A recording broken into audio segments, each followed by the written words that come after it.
வணக்கம். திருமானூர் அருகே கரைவெட்டி மாதா கோவில் தெருவைச் சேர்ந்தவர் தர்மர்.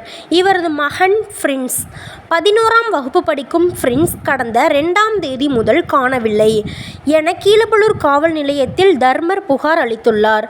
புகாரின் பேரில் போலீசார் வழக்கு பதிவு செய்து விசாரணை நடத்தி வருகின்றனர். மாணவன் குறித்து தகவல் அறிந்தால் 94103384 என்ற நம்பருக்கு தகவல் தெரிவிக்குமாறு கீழப்பழூர் காவல் நிலைய ஆய்வாளர் தெரிவித்துள்ளார்.